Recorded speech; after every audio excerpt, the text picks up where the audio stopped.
Welcome to Word Today. I am your host, Levi Johnny Griffin, and I'm about to tell you a little bit about me, and not to brag, but to make a much, much larger point. So don't get lost in all of the accolades and random things I'm about to throw out, but listen till I finish. About me, I have tons of certificates in speaking and religious studies, and soon to be 2 degrees from the University of Incarnate Word, one of the nation's leading private universities. I've spent hundreds upon thousands, if not tens of thousands of hours listening to, scrutinizing, and analyzing the Word of God and America's and the world's best biblical authors and minds, including apostles, teachers, preachers, pastors, and evangelists. And after all of that study, this is what I have discovered. You, and by you, I mean you listening to this podcast today, you are stronger than you think, smarter than you know, forgiven beyond measure, and more loved than you could ever imagine by a God that's been emptied of fury and filled with grace due to what Jesus did on the cross. Today we'll be talking about that love. We'll be talking about the love that God has for us, what love does when pointed in the correct direction, and what love does when pointed at something that is unhealthy, something that will cause it to decay and cause us to decay and rot from the inside. This is probably one of the most passionate podcasts I've ever done, and I want you to embrace it, learn from it, be blessed by it when we get back.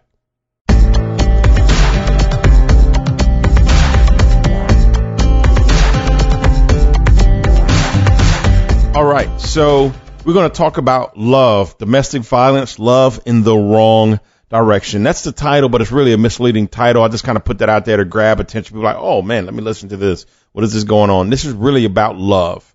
That's it. What love is, what love isn't. I've had several people come up to me and give me information on love, things they were reading on love and about love, and it just kind of prompted me to clear the air and say, you know what, this is what love is. This is what love does. This is the results of love. This is why people act the way they act when they're in love. So let's just get it popping today on love. My first scripture is the attributes of love. I think the Bible, instead of giving a definition of love, and we love definitions, don't we? You know, we do these definitions, the definition of the word, and we give the definition of the word, and the definition of the color, blue. And we like things in nice, neat, tidy little boxes.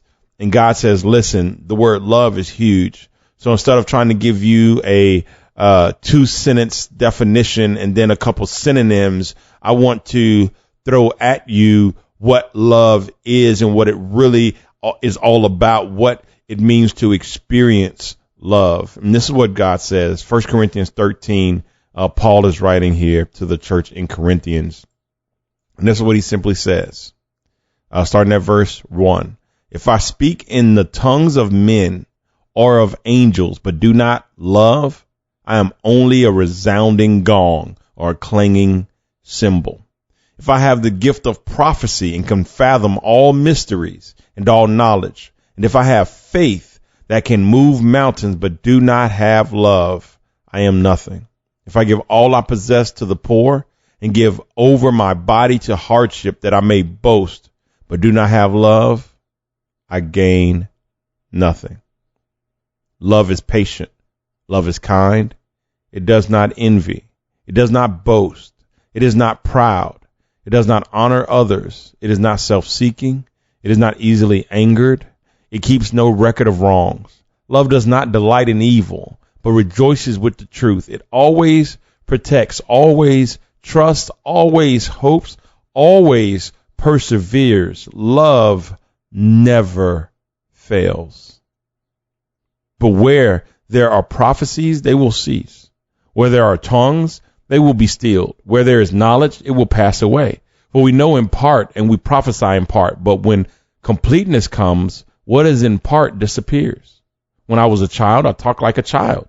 I thought like a child. I reasoned like a child. When I became a man, I put the ways of childhood behind me, for now we see only a reflection as in a mirror. Then we shall see face to face. Now I know in part, then I shall know fully, even as I am fully known. And now these three remain: faith, hope, and love. But the greatest of these is love. Wow. Much better than two sentences in a synonym.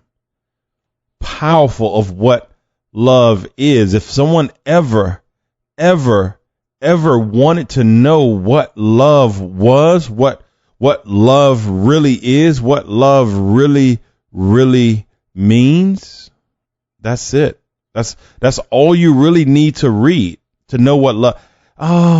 You know what? Every time I think about him, I just get goosebumps on my goosebumps. I just don't know, girl. I think I'm in love. Well, come crack open 1 Corinthians 13. Are you patient with him? Are you kind to him? Are you not envious of his accomplishments? You know, do you not boast of yourself?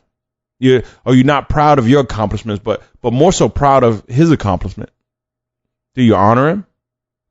When you're with him, do you seek to lower yourself and make him feel bigger? Because love is not self-seeking. Are you not easily angered? You're humble. Do you not keep a record of wrong?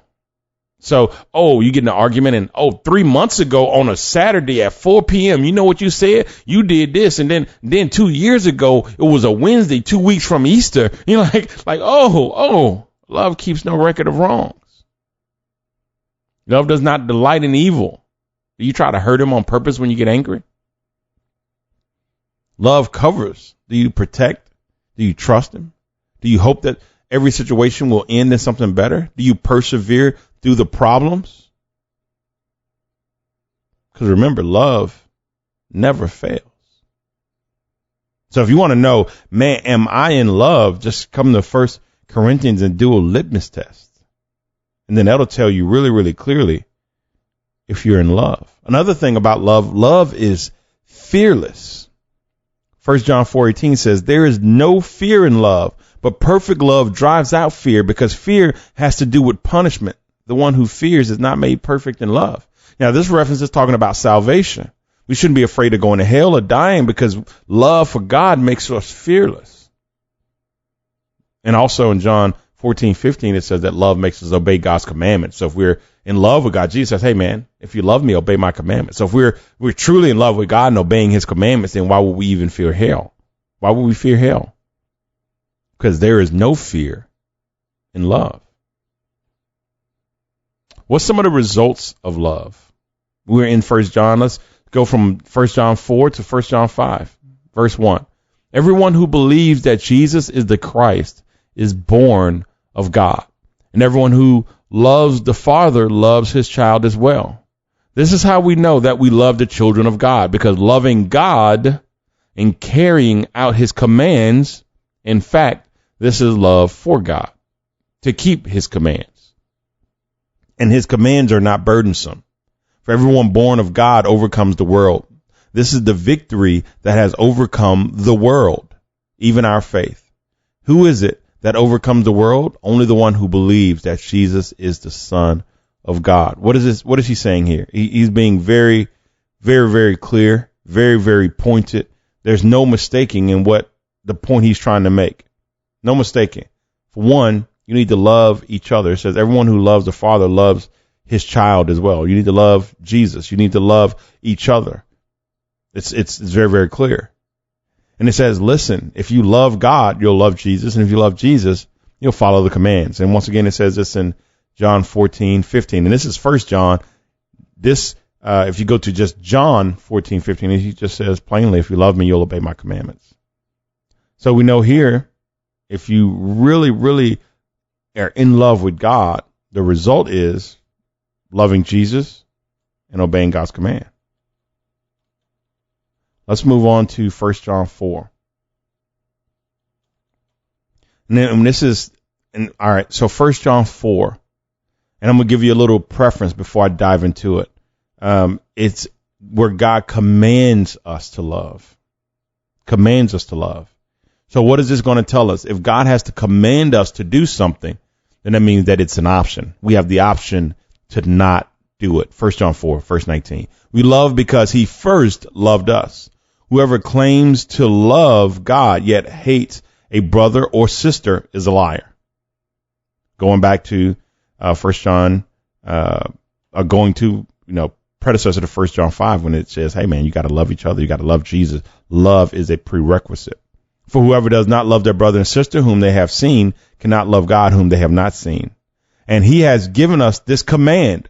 Anyone who loves God must also love their brother and sister. You got to love each other. You're commanded to love, which means what? Love is a choice. It is an option. You can choose to love and you can choose not to love. Now, with that knowledge, doesn't that make 1 Corinthians 13 kind of ring out a little bit more to us? Love is patient. If love is an option, then I mean I have to choose to love, which means I have to choose to be patient. Love is kind. If love is an option, then I have to choose to be kind. It does not envy. It does not boast, which means, if love is an option, and these are the attributes of love, then I have to choose not to be proud. I have to choose not to boast. It does not dishonor others. If I'm supposed to love my brothers and sisters, which is everyone, every human being on the planet is my brother and sister. Jesus talks about this in the parable of the Good Samaritan. The Good Samaritan is supposed to be this disgusting, horrible human being, but he helped someone else on the road. The Jews are like, he's a Gentile, he's unclean. But this unclean person loved his neighbor, and God, Jesus, honors him. Becomes kind of the hero of the story. So, I have to choose not to boast. I have to choose not to dishonor others. I have to choose not to be self-seeking. Well, man, I want this promotion, so I'm going to show what I've been doing right and maybe kind of put down the other guy. But no, it's you honor the other guy and let God still raise you up. He keeps no records of wrongs. Well, I'm not going to remember what you did last Thursday at 2 p.m., right? Now, it doesn't mean that you're an idiot. You let someone repeatedly abuse you, because in that abuse, that's current. That's not a record of wrongs. You're wronging me right now. I'm not having to remember what you did a month ago, 2 months ago, 3 years ago. You're wronging me right now. And we can discuss the wrong that is going on right now. But I'm not going to bring up something 8 years ago while we're arguing about this today. It protects. Do I protect those I love? Or do I expect them to protect me? Do I trust? And not saying that it shouldn't be mutual protection. If you're a wife, and your husband is healthy and a strong man, it's understandable. You expect that, hey, if I'm out somewhere, my husband is strong enough to protect me. But how can you protect him? Can you make sure that you're not giving some other man some attitude that will put your husband in a position to have to protect your honor? How are you protecting him? How are you trusting? Are you hopeful? How are you persevering? Because remember, love never fails. And even at the end, it says, hey, there's faith, hope, and love, and the greatest is love. I did an amazing podcast on the law and faith. If you have not touched those, go back and touch those, please. Those are going to be awesome and a great filler for faith and hope. But yeah, go back and listen to those. But hey, love is fearless. You're not afraid. You're not foolish, but you're not afraid because you love. And remember, love is an option. So these aren't things that you just fall in love. Oh, I'm so in love. Oh, I just can't think of anything else. Well, that's fine. But love is an action and love is an option. Are you choosing to love, or are you just rolling around on the couch in the feelings? Let's go to some more results of love. 1 John 4:12. No one has ever seen God. But if we love one another, God lives in us, and his love is made complete in us. So what's another result of God? Not attribute, but a result of love?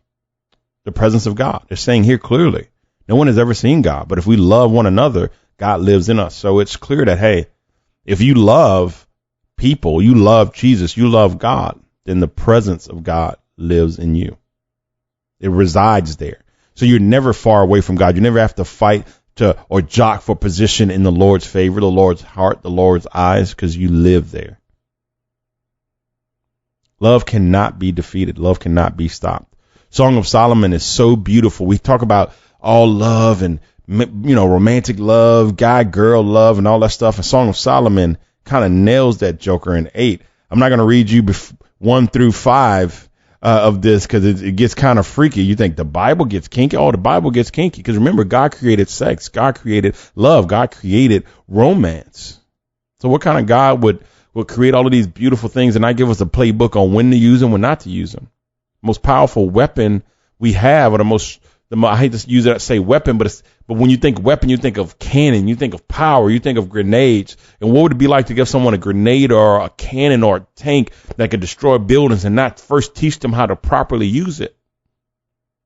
To save lives, to do good demolition, to build new buildings, to defeat the enemy and save your family or your people. Who would not give that training first? It'd be reckless. And God says, hey, all this romantic love and passion and all that good stuff you feel, here's Song of Solomon. Starting at B part of 6. For love is as strong as death. Kind of sounds familiar in our vows, right? Till death do you part. That means that you will choose to love this person and everything that love encompasses, because you don't love them if you're not doing everything that love encompasses. It may be easier to do these things sometimes than in others, but doing them is necessary. So, hey, are you going to choose to love them till you die? There's an old Alanis Morissette song that said, you promise to love me till you die, but you ain't dead yet. Hey, you promise to love me till you die and you ain't dead yet. So, hey, what's going on? Why are you over here trying to, be with somebody else? You said you love me till you die and you're not dead yet. Are you willing to love them till you die? It says its jealousy is unyielding as the grave. Hey, you can't make the grave go away just yet.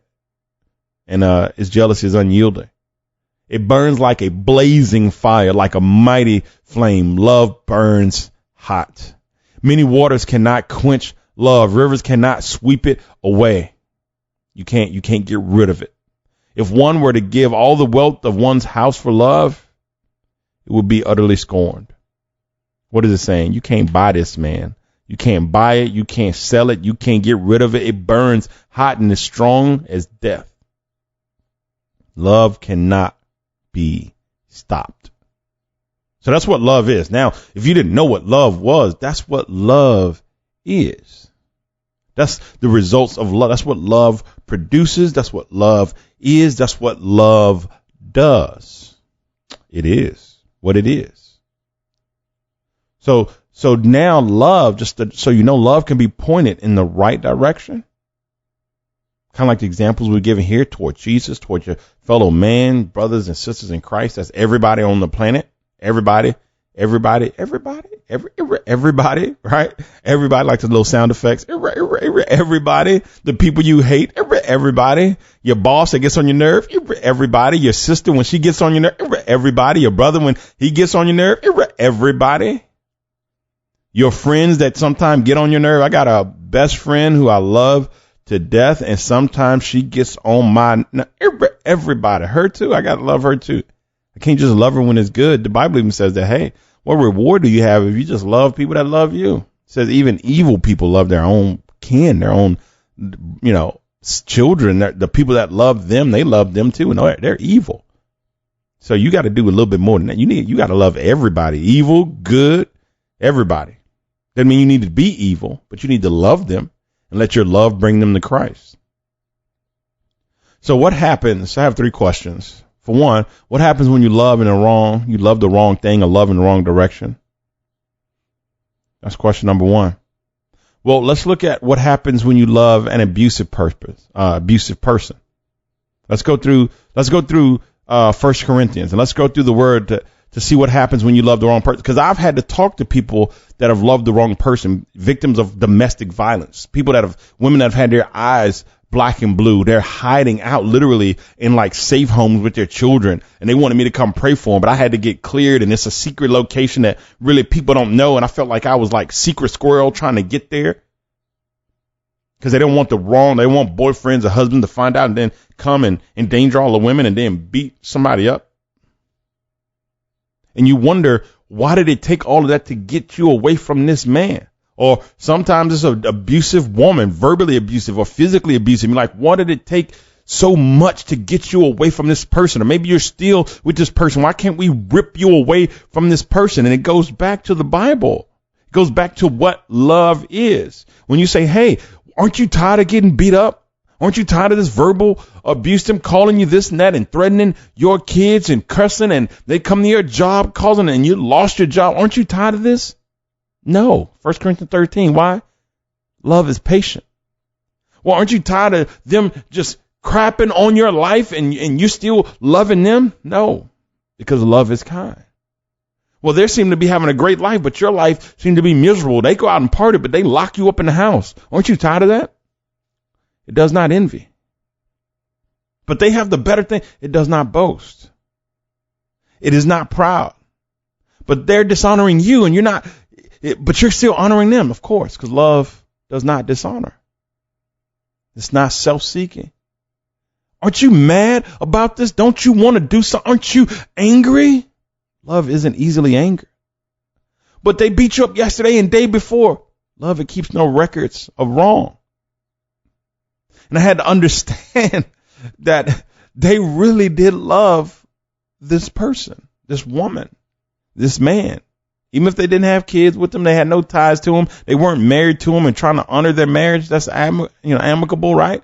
But even in a situation where there's no children, there was no marriage, there was no ring, there was no nothing, you still see people doing this and staying in such violent, horrific relationships. And why? Because they're in love. And you go, what is going on? They're in love.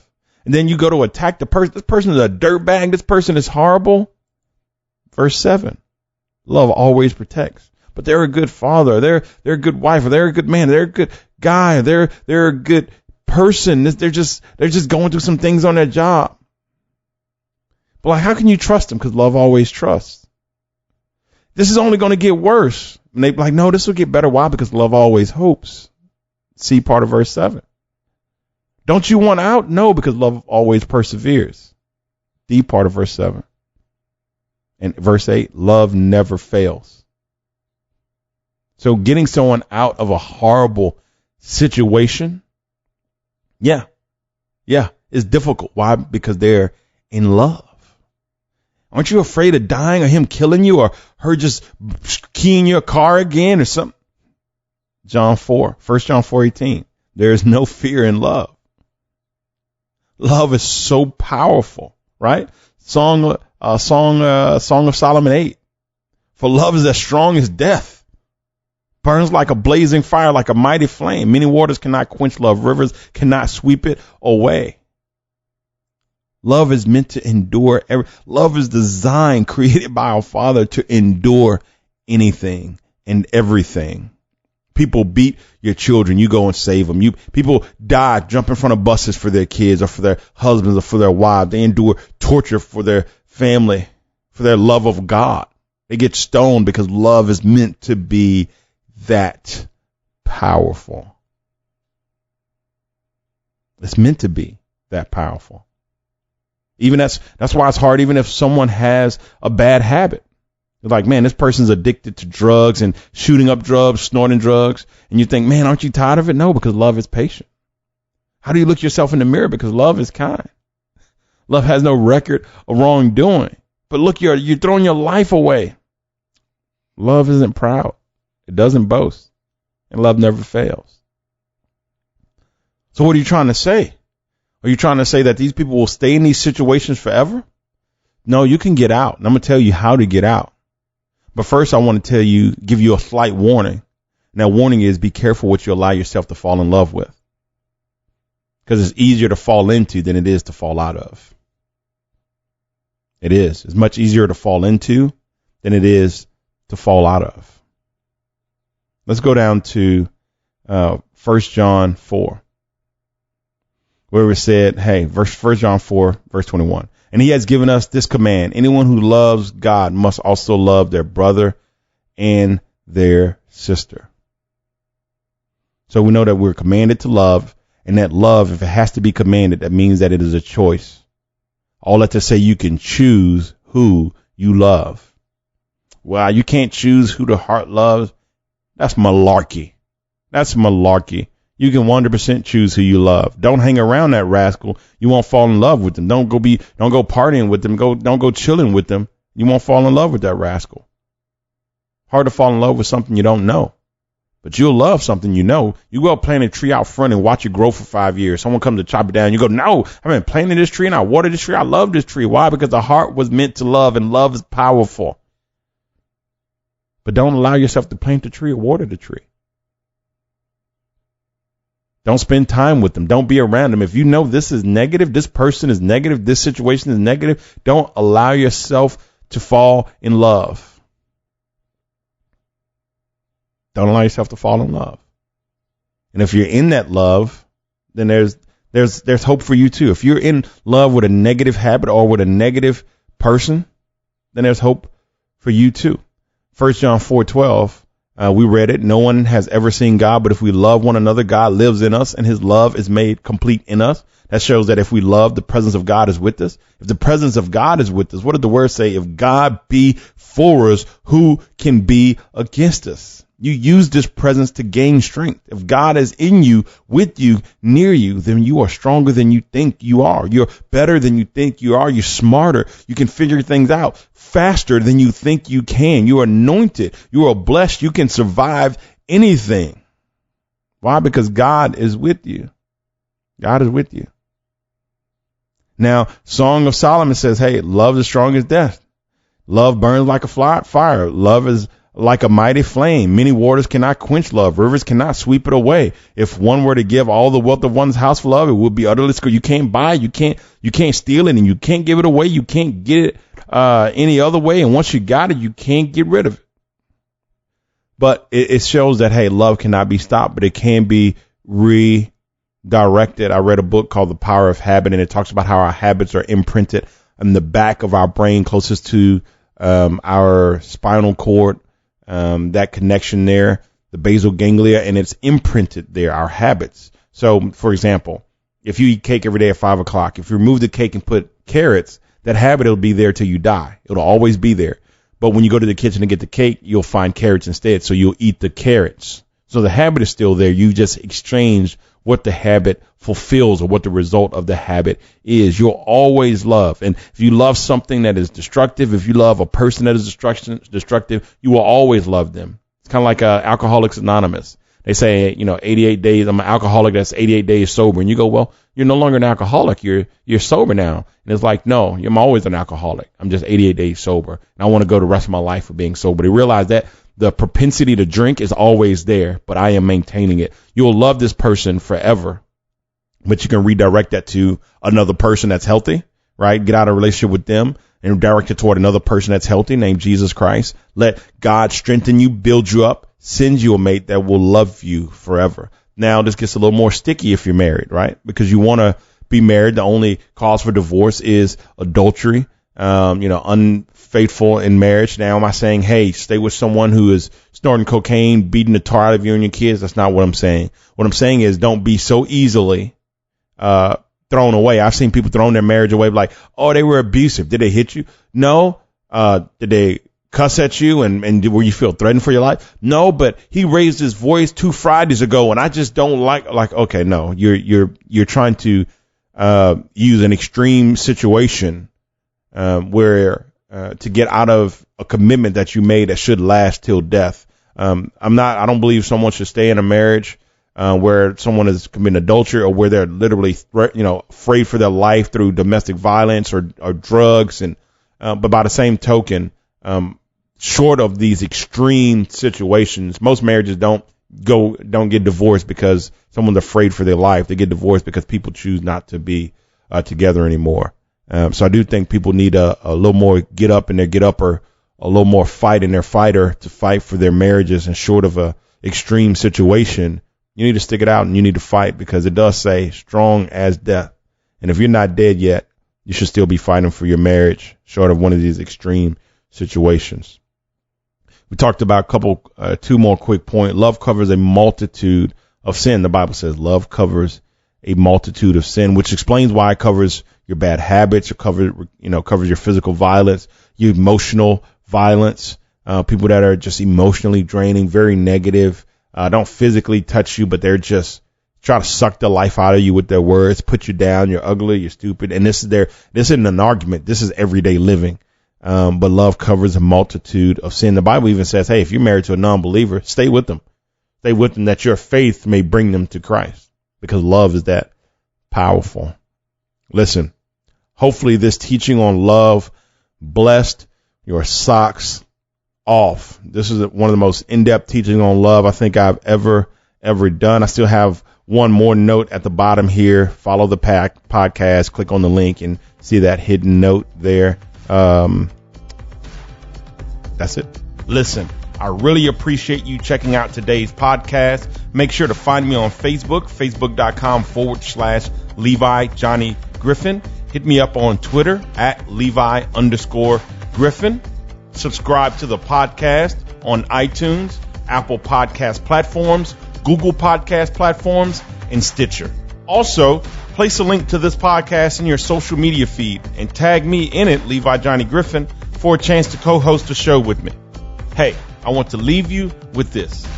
4 evidences of Christian faith. 1 is belief. We believe in what Jesus did on the cross. This is what covers us and gives us access to the glory of God. B, lifestyle. It just means we live like we believe it. Jesus tells us to live right, we live right. C, we evangelize. What does that mean? We teach other people about Jesus so they can have faith. Indeed, we spread the lifestyle. We teach them how to live like they have faith. How do we do that? We connect them to a church, and we connect them to plenty of Christian material. Bibles, Christian books, Christian movies like The Passion, and even Christian podcasts like Word Today. Share it with your friends. If it's blessing you and you're eating and growing from it, let someone else eat and grow from it as well. I love each and every one of you. Let's keep praying and keep pushing in the faith together.